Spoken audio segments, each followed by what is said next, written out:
Hello, Star Trek fans. Welcome to ReBinge It. This is the ReBinge Star Trek Voyager podcast. My name is Kim. And my name is James. And we are rebinging Star Trek Voyager from the beginning, one episode at a time.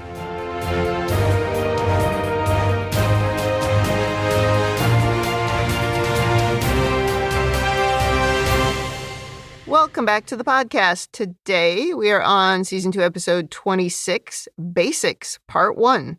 This episode aired May 20th, 1996. Before we talk about this one, anything to say about last week's episode, which was resolutions? No, the podcast was perfect. The episode was kind of funny at times and strange, and it is one of those episodes where watching it again and us discussing it, it changed my opinion on it. I don't know whether it's getting old or just I'm more forgiving of Star Trek. Well, maybe, but I think it always helps, too, when we look at things differently. Like, I learned to like that episode Innocence more, just sort of based on the way that you saw it. Yeah. So I think we probably, at least to some degree, change each other's opinion of these episodes as we go. That's true. That happened more than once in Deep Space Nine. Yeah. Should we talk about this episode? Yep, you've got the notes, so off you go. Well, it's the season finale. Oh, right. Of Season 2. We actually got a full season this time, 26 episodes. Shall I bring it up early that they leave it on a classic Trek cliffhanger? Yeah, they definitely do. It's almost as if we just had a plan for the cliffhanger before we necessarily had a story. Yeah. On to the episode. We open with the triumphant return of Brad Dourif as Lon Suder. Why is it triumphant? I know, I kind of like this character. In his confinement, he has really gotten to orchids. He is also still very weirdly intense. Oh, yeah. But we learn the mind meld significantly changed him, including giving him an interest in orchids. He tells Tuvok that he wants to contribute to the ship in some way, and he could use the genetic engineering techniques he's developed to make the aeroponics garden more productive. He seems very sincere, and Tuvok promises he'll bring it up with the captain. And then we see Tuvok is actually coaching Suder in Vulcan meditation. So this is quite a change from the Lon Suder of old. Brad Dourif, I don't know, this is a short scene, and he really fleshes out this character again. He seems like really intense and focused, but at the same time, there's that unsettling, scary element to him. Yeah, I'm not sure if it's the black eyes or just the intensity, but he brings a lot to the role. Right. I do like the idea that Tuvok just stops by to chat with him and meditate with him. I think that's actually pretty cool. Yeah. Well, I think it falls under maybe the experience changed Tuvok or gave him an insight that maybe he didn't want. Maybe, yeah. Maybe Tuvok actually feels some responsibility for this guy now. Oh, well, maybe. That's possible, yeah. Off to the bridge, and there's a subspace hail from a buoy. And who do we see? It's Seska, again, with a message for Chakotay. A scared-looking Seska tells them the Kazon and Culluh are coming for their baby. She pleads for help, not for her, but for the baby. And the transmission is interrupted as Culluh arrives and is shouting, close up on Chakotay and into the opening credits. When they showed the baby here, I mean, that was bad makeup, even for Star Trek. It looked like they just stuck a piece of silly putty on the kid's head. What is happening? They probably did. But haven't we used this plot before? Yeah, haven't we? Pretty much exactly. Back from the titles, Janeway and Chakotay are discussing the situation, and she tells him, if he does this, to go and rescue his son, she won't let him do it alone. They'll do it together. She also brings up that Seska would totally manipulate the two of them using the baby, and Seska is very competent at setting up a trap. So why are you two even discussing this? That's exactly what my notes say. There's just no reason to even talk about this. Of course it's a trap. It's just, this is like the whole problem with this episode, is that the foundation that it's built on is faulty. Because there's no way they would trust her. Right. Just no way. We've seen it before. The two main things are, one, Seska can emotionally manipulate Chakotay and Janeway to an extent. Two, Seska is really good at laying traps. It's like her number one skill. Yeah. I wish B'Elanna was in here, because I think she could have delivered Ripley's line. Did IQs drop while I was away? That would have fit. Well, Chakotay is actually the voice of reason here. He wants just to ignore the message and continue on their course. But Janeway asks him to think about it, saying it has to be his decision. And as a good captain, she tells him, if he chooses to go after the child, she and the crew will be behind him. Which is both good and bad captaining, because I like the fact that Agreed. she's supporting Chakotay, but at the same time, I feel she's almost second-guessing him, of telling him, go and think about this. Yeah, he's already said he doesn't want to go. He doesn't want to do it. I think it's fine to let him think about it, but when she says, I speak for the entire crew, it's like, are you sure you speak for the entire crew?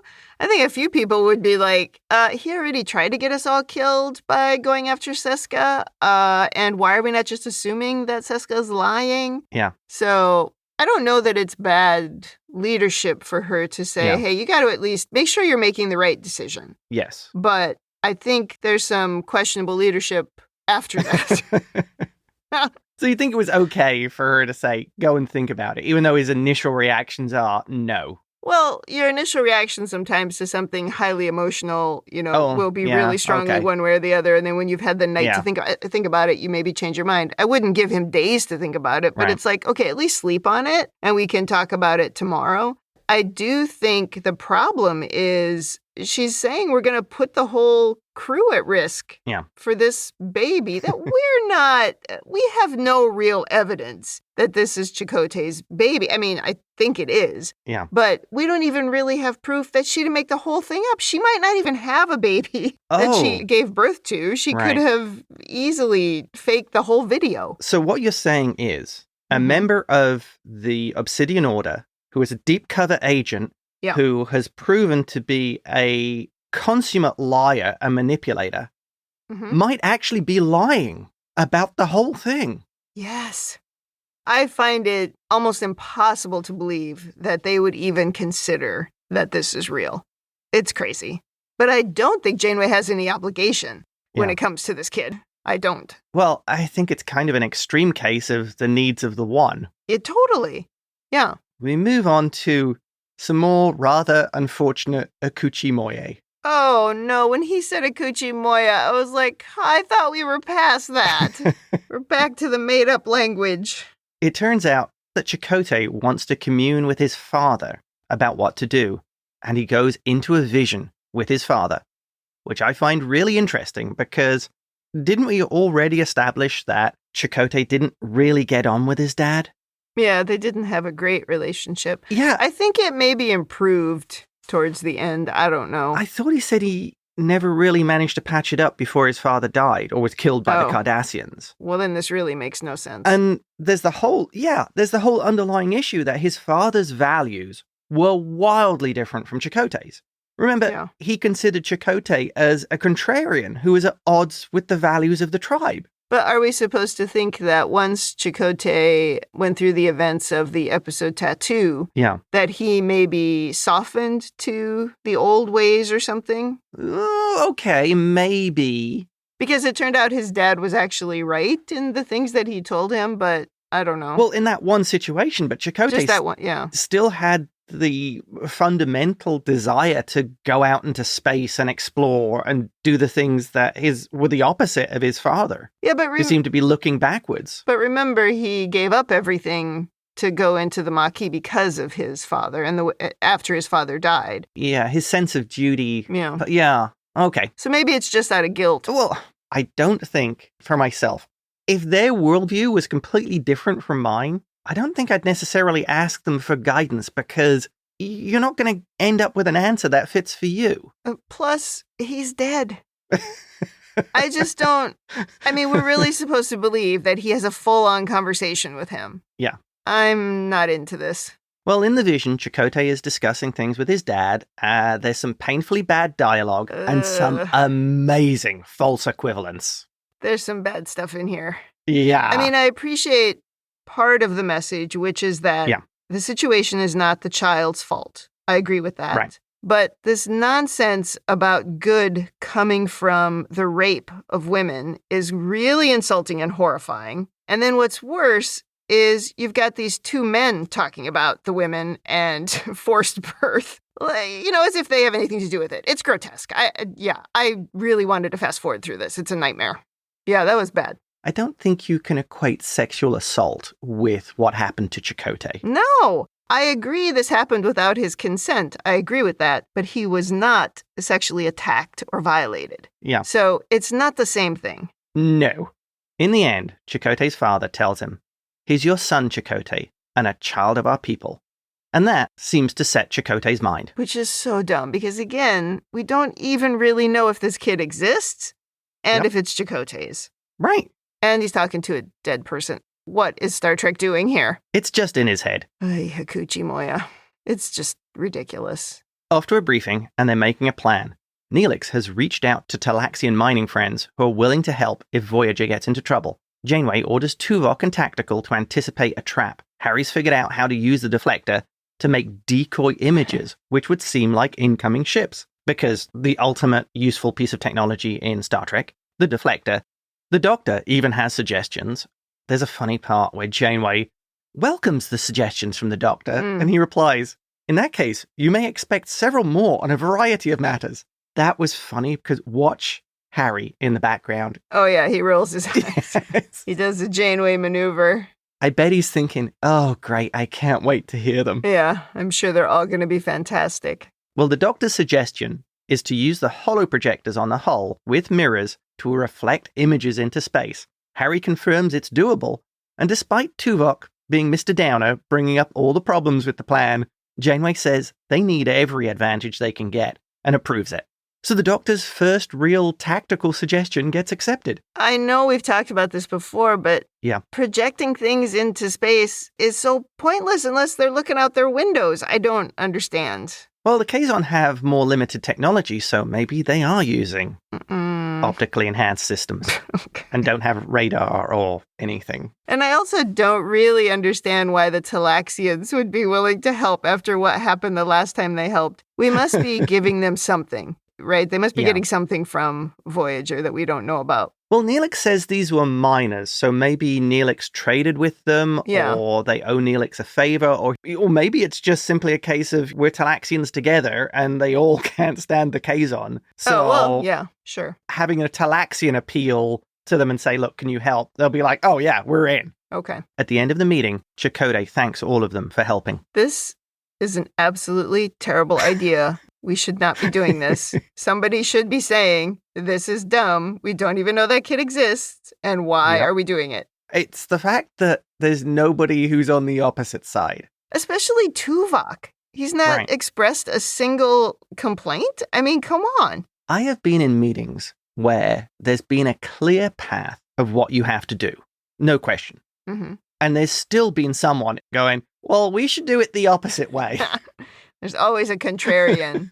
Right. And not even necessarily that person doing it maliciously. It's they have another view on it. Yeah. Where's that person here? Well, it happens especially like in my job where we get people from all kinds of different countries and cultures, Right. So they think differently and they react to things differently. And now you're talking about people from different planets. So you got to believe somebody is going to look at this a little bit differently. And I know we talked about Tuvok in the beginning being a downer quite a bit, or a wet blanket at the very least. And while he sort of maybe poo-poos the hologram idea, he doesn't say anything about this whole thing and why it's crazy. Right. That, if anything, would be the quiet conversation to have with Janeway. Yeah. Maybe with Chakotay and behind closed doors. And say, well, the upside is we rescue Chakotay's possible son. The downside is we all die. Which would be completely valid coming from Tuvok, who's the tactical officer. Yeah, totally. I have to say, I don't remember what happens to this baby from here. I have no idea. So they're on their way to find Culluh, because apparently they can trace his warp signature. But anyway, on the way, they run across a damaged Kazon shuttle. There's one life sign on board in critical condition. I'm sure it's fine. They beam him into sickbay and find his name is Tiena. Chakotay remembers him from Culluh's ship. He was one of Seska's goons. He's severely injured, having inhaled noxious gases, but croaks out, "Seska is dead." Mm-hmm. Sure. I think at this point, anybody with a clue should say, "Oh, thank God, let's move on." Yeah, totally. Like, okay. back from the ad break, and a great space shot of Voyager with the tiny little Kazon shuttle. It's a really good shot. The Kazon Tiene tells a story of how Seska was killed. He escaped in his shuttle, but it was damaged. The child is being taken to Jima 5 to be raised as a servant. He's not very keen on going back into Nistrum space, but Chakotay tells him, you don't have a lot of choice in that matter. The Doctor informs Chakotay the Kazon suffered from a lot of injuries, but will be on his feet in a couple of days. However, the Doctor is concerned about polycythemia, which is an abnormal increase in red blood cells, and it's being a bit of a conundrum to him. The problem that I have is that we 100% know what Seska's plan has been all along. Because she says it. She's told us a million times. Culluh has said it. Yep. We know what they want is Voyager. And the technology. They've said many times they're going to take the ship and then take over the quadrant. Right, yes. So it's not like they've just been saying it behind closed doors. And we're just going to walk right into this. It's wild. We see that they're trying to figure out if this is some kind of Kazon scheme or if he's on the level, but Harry and B'Elanna confirm the shuttle was shot up by weapons, there were poisonous fumes in the cabin, and they haven't found anything to cast doubt on the guy's story. But we see Chakotay's not quite convinced. Into a briefing with the senior staff, and Neelix also tests Tiena, who appears to be on the level and give the correct answer. He also gives the codes for Culluh's defense net. He also warns that they'll be entering an area of space populated with Kazon factions loyal to no one. They will attack without provocation. And apparently, in this meeting, everybody is just ignoring how unbelievably convenient this whole thing is. I know. There's more of that later, too. They get a message from Seska. This guy just turns up when they're on their way. Mm-hmm. Wow, this is all so fortunate. It's like we're the biggest suckers in the universe. Right. He gives this safe path through space away from Culluh's ships, as if Culluh couldn't move his forces. Yeah, right. I will add, though, during this, I'm not sure, but it looks like Neelix has a look on his face of, I don't believe a word this guy says. Yeah. He's the only one who's written down a list of all these convenient things that have happened and gone, wait a minute. Now flying through space, Voyager is attacked by a small Kazon vessel, which they don't destroy. Mistake number 1. No, we're past mistake number 1. We're at like mistake number 5 already. Harry reports that there's only minor damage to the secondary command processors on Deck 12, but nothing serious and the attack is over. So in this moment of quiet, Janeway with Tuvok goes to see Lon Suder, which unfortunately does not go as well as hoped. No, it's funny when he asks her if she wants some lunch. I'm like, lunch from a crazy murderer? No, thank you. It's not that poisoned. He's definitely changed and seems to be more chatty and appears to be also wandering off topic. Yeah. But his results in the genetic engineering of plants are promising, but he needs some equipment and supplies. Janeway is very interested and impressed and tells him she'll discuss it with the others and make a decision. Unfortunately, this is where the old Suder starts to come out. Yeah. If he had just stopped there, he would have been okay. Right. But he starts getting annoyed and shouts, I only want to help the ship. What's your problem? Why won't you give me an answer? Tuvok cautions him, just saying his name, and Suder stops. And it's great because he closes his eyes and composes himself. And then very quietly says, I just want to do something to help the ship. Yeah. But you seem crazy. A very serious Janeway just says, excuse me, and leaves. Tuvok pauses a moment and just looks at Suder, who turns away and closes his eyes as if he's trying to control his emotions. Oh, again, Brad Dourif, come on, this is great. The way he does that switch again, which we saw the first time he appeared, and the way he's trying to rein it back in, you really kind of feel for Suder here. He's trying to get that control he's never had. Because he says to Tuvok earlier, the only thing he was ever good at was killing. I don't know. I just like the way you sort of see this character fighting with their own worst instincts and trying to pull it back in. Yeah. Also, Tuvok's look at him is just the ultimate in, I'm so disappointed. Yeah, that's exactly what I thought. Like, I'm not angry. I'm just disappointed. Which would be really worse from a Vulcan. Yeah.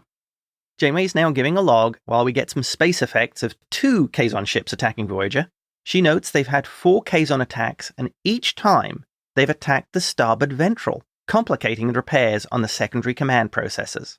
So they've now had 4 attacks, all aimed at a very specific area of the ship. Mm-hmm. You need to turn around and rethink your plan. Yeah. The Kazon are up to something that you don't understand.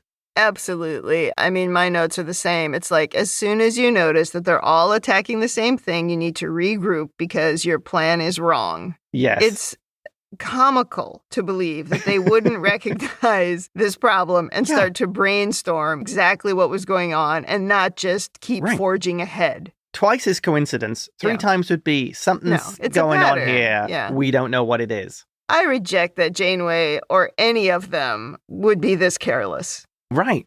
In the sickbay, the doctor is still treating Tiana, and he's still very confused about what's causing the polycythemia, but the Kazon brushes it off, saying he's fine. I feel fine. When Chakotay comes into the sickbay, there's a bit of an altercation, and at least Chakotay is suspicious of this guy, but he still doesn't really do anything. Right. I mean, why isn't he in restraints? Handcuffs? Maybe a straitjacket? No, we just put him in normal quarters. Yeah, the whole thing is wildly reckless. I mean, this guy, at the end of the day, is still potentially an enemy combatant. Mm-hmm. So, yeah, why aren't you treating him as such?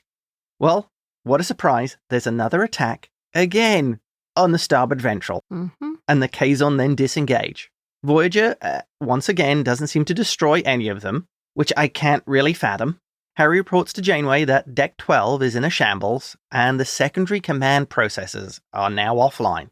Chakotay is the first one to bring it up, noting that why would these Kazon factions, loyal to no one, all have exactly the same agenda to focus on one non-essential part of the ship? Exactly. He is so right. Because they have a plan you've not really thought about, and you should get the hell out of Dodge before something really bad happens. And I did like how Janeway described it as being pecked to death by ducks. Yes. Finally! Janeway agrees this is a bad idea and orders reverse course. Chakotay has Tiana restricted to quarters. Oddly enough, right next to Suder. Why not put him in the brig, under an armed guard, who can keep an eye on him and see what he's up to? Don't know. By this point, you should be pretty sure he's part of whatever's going on. Yeah, I'd put him back in his shuttle and see you later. Good luck.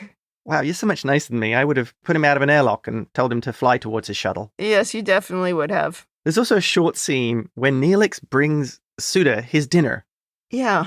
You clearly see Neelix is just terrified by the guy. Do you think that was the point? I was trying to figure out what the point of the whole scene was. I actually thought in that moment we were going to find it wasn't really Neelix or, something was going to happen, but he just goes in there and then there's a red alert and he leaves. Yeah. And I'm like, what was that about? Yeah, I did not get the point of it. Oh. Maybe it's to show that with Suder, there's still that side of him that is terrifying. Well, I feel like we already saw it.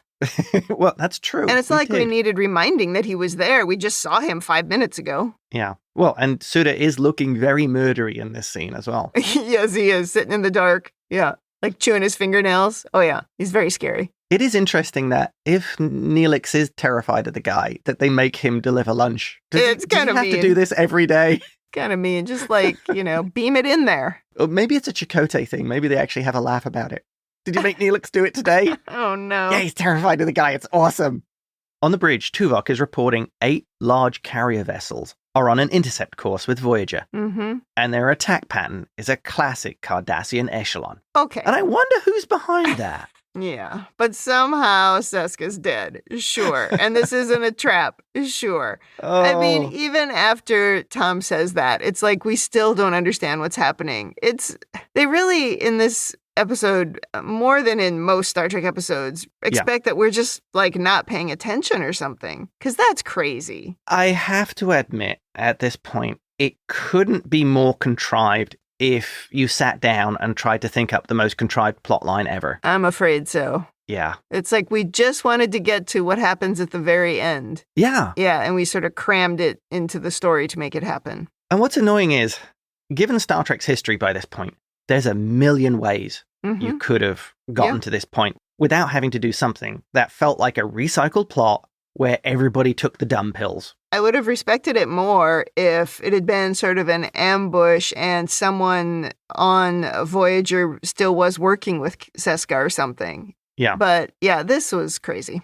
I would have gone really wild on this and actually had another Cardassian on there. That would have been a great idea. Yeah. I mean, they seem quite good at it. Right. Yeah. I mean, look at the guy who was Mars's friend who'd actually been in Starfleet. Right. They hadn't figured out he was a Cardassian until way later. Right. Tuvok notes that the Kazon have left an obvious escape route. Janeway decides she's going to choose her own way out, ordering Tom to intercept the lead ship. And we get a great close-up as she orders battle stations and sits in the chair. But again, we should know that Seska knows that they're not going to take the obvious route out. They're going to do something else. It's, Right. the sort of lack of strategic planning here, it's embarrassing. Yeah.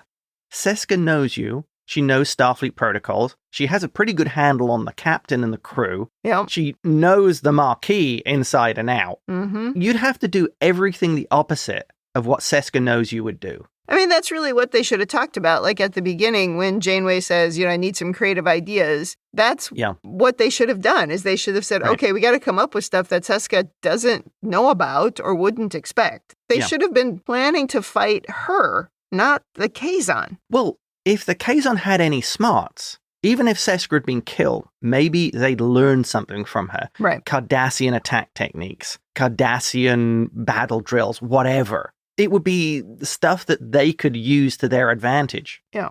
Back to a space shot of Voyager and the Kazon are closing in. Janeway orders Harry to turn on the countermeasures, and 10 ships with Talaxian signatures appear. It works. 4 of the Kazon break formation, but there's still 4 left. B'Elanna reports that the holo projectors are online and she can create 3 more Talaxian ships on demand. It's also funny because the Doctor is worried about the effect of this on his holo generators, and he's like fussing about everything. Yeah. Getting to the point of B'Elanna just gives him a look. I don't understand why holo generators take so much power, because I guess I keep thinking they're just big movie projectors. I mean, I don't get it. Because they're not interacting. Aren't they just movies they're showing in space? Effectively, yeah. Mm. The Kazon attack starts. They're randomly detonating torpedoes in Voyager's path, but it's causing no damage. Janeway is absolutely the battle commander here. Oh, yeah. As she tells them to wait until they get within 1,000 meters of the lead Kazon ship before opening fire. There's, again, some great space shots here. We see just how big these Kazon ships are. Voyager's getting hit, but it's not having much effect. Shields are at 90%. Everything's under control. And we cut to the Kazon, secured in his quarters, who's kneeling and appears to be praying or conducting some kind of ritual. Mm-hmm. It's not a good sign. Back on the bridge, and Janeway orders the holo programs, and we see small blue ships appearing, causing the Kazon to shoot at these new targets, drawing fire away from Voyager. It's all going good. All appears to be working. But as B'Elanna powers up holo ship number 3, the Doctor vanishes, appearing out in space. And in a humorous aside, starts shouting, "Man overboard!" I did rather like that. It was a little silly, but it was funny. Well, it does work because the Kazon start firing at him. Yeah. So the Doctor makes a good decoy too. Sure. Janeway orders photon torpedoes loaded, and they fire at the first Kazon ship, appearing to take it out. But I guess because of budgetary costs, we don't actually see it explode. I think we spent a lot on effects in this episode. Oh, yeah. It was a very effects-heavy episode.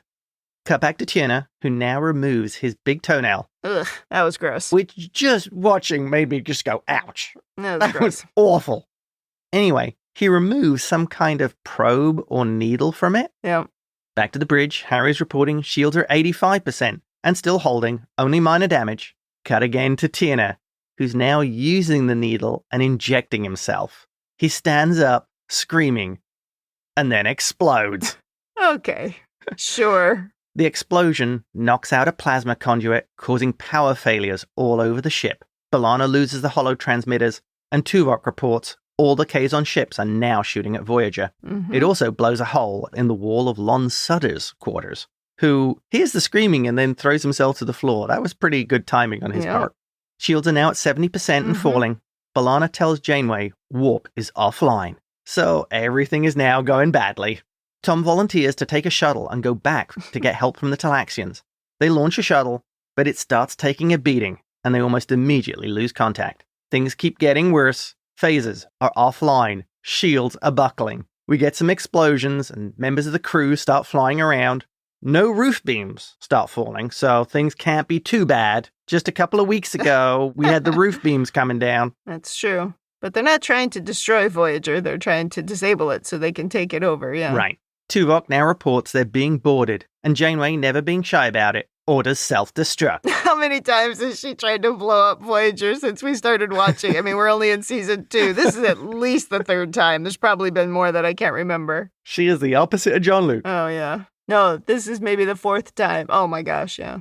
The computer, however, reports unable to initiate self-destruct due to damage of secondary command processors. Now, I do like this moment where Janeway realizes that the attacks to the secondary systems were specifically intended to stop her from blowing up the ship. Yeah.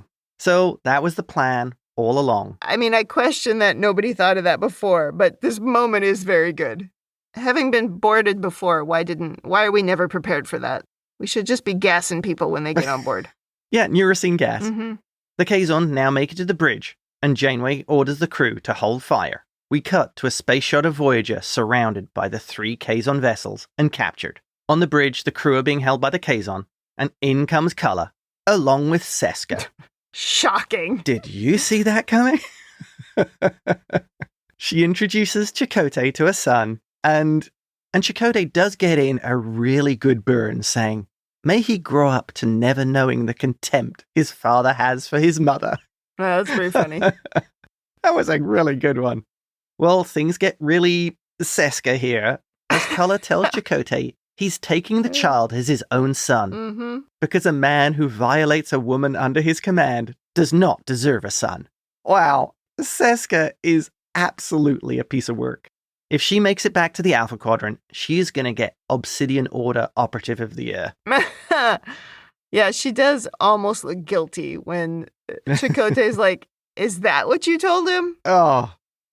Janeway wants to discuss what happens now, but Culluh just knocks her to the ground and goes on a little bit of a rant about women from the Alpha Quadrant. Oh, great. We get some general misogyny and some violence. Fast forward. Seska does say to Culluh, in what I felt was wonderfully disingenuous, "You know you have my deepest respect, Marge." Right. Well, I suppose that's true as long as he's useful.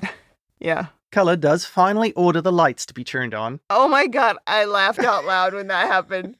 Why is it so dark in here? We've been saying that since the beginning of the show. Why is it always so dark on Voyager? I assume that was a little bit of an in-joke as well. Oh, I laughed out loud. That was very funny. Well, it does really make sense in this circumstance because they needed to cut down their power signature so they wouldn't appear on sensors. So this time it makes absolute sense that they were running in the dark. It was still funny. He orders repair crews to work as they need to leave for the Hanon system. Chakotay asks what's there, and Seska replies, "Your new home." And I did like here when Seska just says, "Goodbye, Chakotay." Mm-hmm. She is such a gem. I really do like how Seska is such a Cardassian. The way I feel she's written and the way she behaves, it really embraces what we've seen from Cardassians on Deep Space Nine. Oh, totally, yeah. I could see her as an awesome rival to Ducat or even Garrick. I bet she would be on the list of the people that Brentane wanted killed if he got back in power. Well, yeah, she's almost like too competent compared to some of the ones that we've seen. Some of the Cardassians, not necessarily the spies. Yeah. The Starfleet crew are now all hassled into a cargo bay, and the doctor orders the computer to recall the hologram for 12 hours. He disappears as the Kazon are searching for the rest of the crew, and on a damaged Deck 8, a Kazon forces open the doors of Suder's quarters, and we see it's completely trashed with the explosion. But there's no body. Yeah, but he does like the bare minimum. He like pulls the door open a little bit, looks in, I don't see anybody in there. It's like, dude, check the closet. I mean, make an effort. But don't you think that's kind of typical of the Kazon? Yeah, oh, yes, I do. That's sort of what they're like. Yeah, absolutely. We talked about that before. I wonder if they're almost like an extreme version of the Klingons. Like the way the Klingons would talk about honor. If you told them, search the quarters, they would still do it. But if you did the same thing with a Kazon, they'd be like, oh, this is below me. I'm not doing that. Yeah, I searched it. Yeah, I looked in there. It's fine. Right. They behave in their own worst interests. On the bridge, one of Culluh's cronies reports only 2 members of the crew are missing, and a shuttle. Culluh's pretty confident, saying, "Oh, we destroyed it." Seska asks if that's been confirmed, and seemingly an annoyed Culluh agrees. And then she adds, "And tell your men to check for a warp trail." This actually is pretty funny because, again, we see she's so much smarter than him. Oh, she's so much smarter than all of them. Although he definitely doesn't seem to like her contradicting him or giving commands to the others in front of him, he still carries them out. He gets his men to actually do these things. So perhaps he's actually figured out she's the ones with the brains, and I'm just the Nepo kid living off my grandfather's reputation. Yeah, but I question that he would tolerate her speaking to him in front of the others. Yeah. I just don't think he'd really tolerate it. Because he's got such an ego and their society Well, is... and he's a misogynist. Well, yeah, there is that. I mean, it's not that he's a sexist. That's something different, right? This is terrible. He actually hates women. Well, he doesn't seem to hold Kazon women of having any value. No, he thinks they're all lesser, of course. So I just don't think he's going to really tolerate her for that long. I suppose at this point you can look at it like, well, he's got the prize finally. So now he has evidence that she can help. Oh. Maybe that's why. Yeah. But now that he's got the prize, why does he need her anymore? Yeah, and you'd wonder about the ego of someone who's not that bright. Yeah, totally. And would think, well, I've got it now, I don't need her anymore. Right. You wouldn't be able to think 3 steps ahead and go, she's probably going to still remain pretty useful. Mm-hmm. Off now to the Hanon system, and Voyager makes a landing on what looks like a very rough volcanic world. Yeah. Culluh does seem to be extremely pleased with himself on landing on the planet, even though he just didn't do anything. He just told him to land. It was all his minions that did it.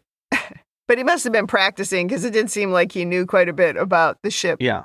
Oh, so he's one of those CEOs who takes all the credit for his people doing the work. Probably. Now they've landed, the Kazon kick all the Starfleet crew out and take their comm badges. And Culluh says, "A fitting end for people that would not share their technology. Let's see how you survive without it." Janeway immediately leads the crew off looking for water and shelter across a planet that looks strangely like Southern California desert. Yeah, it does look like Southern California. I kept thinking, watch out for snakes. I mean, they're just marching through those bushes. There's lots of snakes in there. Yeah, lots of rocks and dry plants. Mm-hmm. Despite losing the ship, Janeway is clearly very firmly in command. She's already got a plan and giving orders. She describes the planet as Earth-like, but from several million years ago. And from a rocky outcrop, the Voyager crew watches as Voyager starts up its engines. And we also see some kind of large snake-like creature come out of the rocks and watch the crew unseen. So we know that's going to be trouble sooner or later. Did you think here, why are there no sunglasses in the future as everybody is squinting? Oh, gosh, yes. And just to add a little bit more to the mix, it appears there are already humanoids on the planet who look like some kind of cavemen who have apparently invented pants as well. The cave people and the snake monster are a bit much. Well, it's the fact that the cavemen have pants. It's very funny, yeah. Cut to the bridge where we see Culluh, who could not be any more smug. Oh, yeah. In the sickbay, the doctor reappears, alone, and we see hiding in the Jeffrey tubes above his destroyed quarters, Lon Suder lives. It's very classic Trek.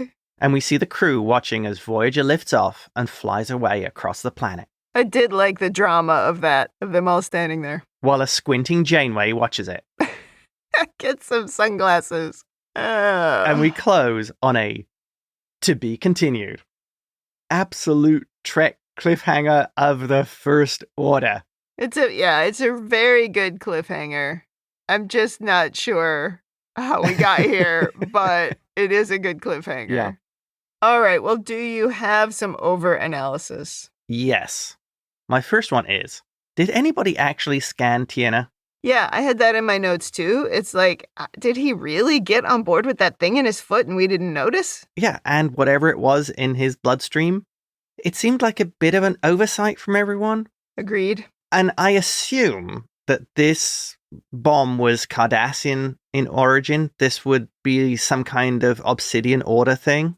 Mm-hmm. In which case, wouldn't Starfleet have some knowledge or detail of it? Yeah, we should have known about it. Agreed. I mean, it's a great plan. I think it's a really good sort of plot point that it would be done. But the fact that he managed to sneak everything in seems a little much. Well, maybe not, though, because I don't think the Cardassians would be those sort of selfless warriors willing to kill themselves for their cause. Oh, but yeah. you could see that with the Kazon. So maybe this was actually Kazon technology. Oh, Kazon. Mhm. Okay. So maybe it was very primitive. Yeah. So it wouldn't necessarily get brought up. Maybe. So it would be something you Mhm. could sneak aboard because it would appear harmless. Oh, that's an interesting point. But we've talked about it before, that what the transporter should do is not allow anything it doesn't know in. It should just go, no, that's not coming in. Why has he got something in his toenail? Yeah. But maybe it is completely biological in origin. It didn't look like it, Yeah. but maybe. It did look a bit like a toothpick with some drawing on it. That's true. It did look like a toothpick. It's a death toothpick. Oh, and it came out of his toe. It was so gross. Yeah, that was painful. Next thing, and this is something I brought up before. After Seska left the ship and we found out that she was a Cardassian, I think you would want to try and relocate everything. And I mean everything. And you would want to reevaluate all your procedures and rewrite all your procedures. The secondary computer systems. They're not the most important, but they're still important. Can you move them from where they were? Could you move your server room to a different floor? I mean, when they sat down to talk about different things that they could do in the situation, when they were brainstorming, that's the kind of thing they should have been talking about. Right. Just something that would confuse Seska because she knew too much and she's proven it multiple times. Right. And yet we did nothing. It's silly. Right. I think you would need to seriously plan for someone who knows all your inner secrets and start working on what are the new protocols, including moving stuff from the ship. Oh, the main weapons locker is on deck 5, section 3. Move it from there. Because if Seska gets people on board, they're going to head straight there to arm up and get as many weapons as they can. Right. When they turn up and it's somewhere else, they've now lost. Yeah. So I think you need to be thinking of all those kind of things, and they need to be a priority when you have someone who is clearly extremely adaptable and very smart. Yeah, that's the flaw with a lot of these stories. I can see why people get so mad about Seska as a villain, because it is like she's the greatest villain ever because we fall for everything she says. So I kind of get the complaints. But she is a great Cardassian. Yeah. The next thing, and we kind of talked about this, after the third coordinated attack, that's the point you turn around. Yeah. Time to leave now. Yeah. Next thing, self-destruct being offline. Couldn't you get B'Elanna to do something? Maybe she could wire up something explodey to the warp core. Yeah. It seems to happen all the time in Star Trek that things go wrong and the warp core wants to just explode on its own without any external intervention. Surely B'Elanna has a overload the warp core, bang. Well, and I know that we talked about somewhere that there's only a single backup, right, for each system. Wasn't that like the Starfleet way? Didn't we talk about that on Deep Space Nine? That there was only one backup for each thing. So, okay, the secondary systems are the backup for the primary, but that should mean there's a backup for the self-destruct. There should be one. Maybe put it in the left ventricle. But it's almost like they just grouped it all. Yeah, put it in the other ventricle. Oh my God. Oh, I hate poking holes in Star Trek, but this episode is ridiculous. Yeah. Next point. So, the Kazon. Having Seska there with her extremely detailed technical knowledge. I mean, she was a rival of B'Elanna for what she seemed to know and understand. And, if you notice, it was Kazon who were doing repairs on Voyager, probably directed or trained by Seska. Mm-hmm. Shouldn't the Kazon basically now have an understanding of all this technology? Seska should have been able to do the greatest knowledge transfer of all time. I mean... yeah, well, maybe she did. So it almost comes down to, why would you even need Voyager if she can teach you how to do all these things? That's true. Just build it. Right. If you've got that level of engineering knowledge, how much do you actually need? Well, I guess you need resources. Yeah. And maybe that's what they don't have access to. Oh, so they'd need Voyager maybe. You could kind of club your way into supremacy in that sector. Yeah. Yeah, and that, I guess I could see that, how that would appeal to the Kazon. They don't seem very strategic in their thinking. No. And I think my final point is, when Seska got control of the ship, so they said there were 2 members of the crew missing, and they didn't ask the computer where the crew members were. Where's Tom Paris? Oh, he left on the shuttle. Who's the other crew member? Oh, Lon Suder. He's in Jeffrey's tube. He's in his quarters, yeah. Yeah. Well, remember, all you gotta do is take off that badge, so. Oh, that's right, yeah. And then the computer doesn't know. Yeah. And plus, when the ship was being taken over, wouldn't you lock the computer? God, the more I think about it, the more I realize how right you are that as soon as Seska left, they should have changed everything. Right. Because she knows everything and now she's taught these people everything. They're able to easily take control of the ship. It's like you should have changed absolutely everything and fly the ship so that everything she tried would have been like, oh, sorry, it's not that anymore. Doesn't work that way anymore. You need two-factor authentication to use the computer. Yeah. The trouble is it comes across as, well, we're just inept. Right? Yes. But I assume it's partly because, we're supposed to be trusting, and the way that the humans in particular have evolved, it's just like about bettering ourselves, and it doesn't make sense to us that somebody wants to steal our ship.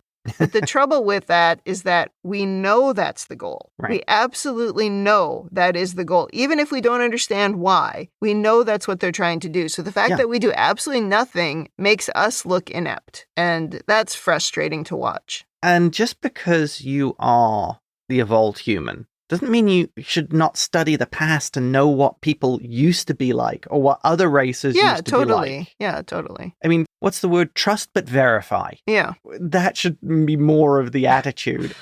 Yeah. And that, I think, wraps up my overanalysis. Well, I have a couple things as well. Okay. That scene where they are landing Voyager on the planet really reminded me of the first time we landed the Protostar in Prodigy. Oh, yeah. Yeah, it felt very familiar, which was sort of cool.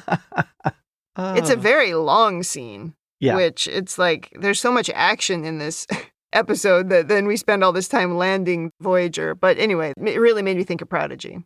I don't buy that they're just dropping everybody off on the planet and going, ha. It doesn't really make any sense that the Kazon wouldn't kill the leaders. It just doesn't. No. I get that we can't because the show is about them, but it's really hard to believe that they would just let them be, especially considering how much Culluh hates Janeway because she's a woman. And has humiliated him. Multiple times. Yeah. So I think that's a little bit silly. I would also wonder why you wouldn't want to hold on to some of the Starfleet crew who could help you technically. Oh, especially the Maquis. Right. Yeah. Well, she's got Lon Suder. I don't remember what happens from here. I hope he kills them all. Adding to that, also, Seska, being a Cardassian, there's the whole thing about making alliances and making yourself stronger. Mm-hmm. You'd want to re-recruit all those Maquis. Though maybe by this point, she's given up on all of them because none of them reached out to her, did anything, except Jiminy Jonas, who's dead. Right. Yeah. But you would think if there was Jonas, there could be others. Yeah. I think that's a weakness there in the story. But we talked about this a few times where we've kind of given up on the Maquis thing at this point, which is too bad because that could have been a long-lasting part of the story. What's annoying is the potential you could have had for that. Yeah. Of her saying, hey, any of you Maquis want to join me? I'll look after you. Oh, that would have been good. And then having the Maquis going, well, to hell with you, Seska. Instead of the 5-minute scene of us landing Voyager or that weird scene of Neelix delivering dinner, we could have done that once everybody was in the cargo bay. Just said, hey, anybody want to stick around? That would have been funny. Right. And you could have used that to show the united front of the crew, that the differences of the past are gone, that they are a single crew. They might have different opinions, but they're working together. It's funny, though, to think that all of these things that have happened have been because of the Maquis, where in Chakotay, he really wants Janeway to treat everybody the same. And it's just like, yeah, but they're not. They really are the troublemakers in this scenario, in every scenario. It's sort of funny. I think the other two things I have, we already talked about. One of them was, how can somebody just take over Voyager? Are there no command codes? Did we not turn off Seska's access? I mean, we already talked about that. And remember when Data encrypted the computer, when the Borg took over? Totally. And then the other thing is, you could tell how much money they spent on this episode because there's so many effects and battles. It's definitely an expensive one. That stuff in the 90s cost a fortune. I'm sure it did. So if we go to women in the future, look, not great with the misogyny coming out of the Kazon ever. We've heard it a million times, and it's so tired and so boring, and they use the same lines over and over. It's like, okay. And now you got to slap her. It's great. Good for you. I hope you're proud of yourself. So I don't know. I didn't need that. And then Janeway's leadership corner. This is a mess. I don't understand what we're doing. I mean, if you really evaluated Janeway's leadership as a captain, this is a disaster. What are you doing? You're going after a baby that the guy who is not even responsible for it might be related to. Maybe the father. Exactly. You're going after that baby with really no plan. You didn't take 5 minutes to make a plan. It's really, really crappy and embarrassing, I would say. So I don't have anything good to say in the leadership corner. I think this is a mess for leadership. Yeah. So let's go to rating. Thumbs up, thumbs down, or neutral. What is your rating for this episode? This is a classic episode where they wanted to get to a point, and nothing that we've learned about the crew, the ship, its abilities, leadership, command, or anything is used to actually write the story. So we end up with so much of it being, what? Did they take the stupid pills? What went wrong here? It's kind of sad because although there were some great bits in it and the use of the space effects, I love that stuff. I love the idea of them being marooned. But the Kazon are bloodthirsty murderers. Yeah. Why would they let them live? Some of them live. Yeah, somehow we came out of this completely unscathed, right? They didn't kill anybody. Right. None of it seems to fit. No. I keep on going back to it. They're attacking you in a very specific place for this group of unaligned Kazon. And it doesn't set off any alarm bells. And this other guy doesn't set off any alarm bells, and you just lock him in some quarters without keeping an eye on him. It's so contrived, and I really don't like it. Even though it has the return of the great Lon Suder, it's a thumbs down for this episode, because I think they just stomped on so many of the things we've already built up in the series. It's like, what are you doing? Why do you think they even did this? So that's, I'm afraid, my rating. Thumbs down. Over to you. Yeah, you hit the nail on the head when you said it's very contrived. They had a plan. They wanted to get to this point where the crew is abandoned without Voyager, and they did everything they could to get there. We've talked about that a number of times in episodes where they had a thing they wanted to do, and the story to get there just wasn't strong enough. And I mean, it's quite disappointing. I will say that somehow the episode is still quite entertaining. Like, I really enjoyed pieces of it. The stuff with Lon Suder is actually pretty good. The space battles are pretty good. There's some funny moments in it. Overall, I think there's some good stuff, but it's so dumb that we didn't expect what happened was going to happen when every single person watching it knew that's what was coming, right? Yeah. So it's hard to give it anything other than a thumbs down, even though I'm loath to give a season finale a thumbs down, but this is silly. Yeah. And there's so many ways you could have improved it, like the Kazon getting control of the ship, maybe through engineering, and then beaming everybody down to the planet. Oh, that would have been better. There's lots of little ways they could have made this, less stupid. I mean, I still there were some great ideas. The idea of the guy blowing himself up on the ship. I would have said, maybe doing it a little bit earlier and disabling the ship. It weirdly feels like it's rushed. I also think it's funny that Tom just got in a shuttle and left. Your best pilot? Is that the right decision? Yeah, your best pilot? Yeah. It's just contrived. That's the right word. I know you've talked a few times about bad soap opera writing, and this is very soapy. Oh, yeah. Yeah. Great vignettes that don't add up to a good episode. Yeah, I think that's accurate.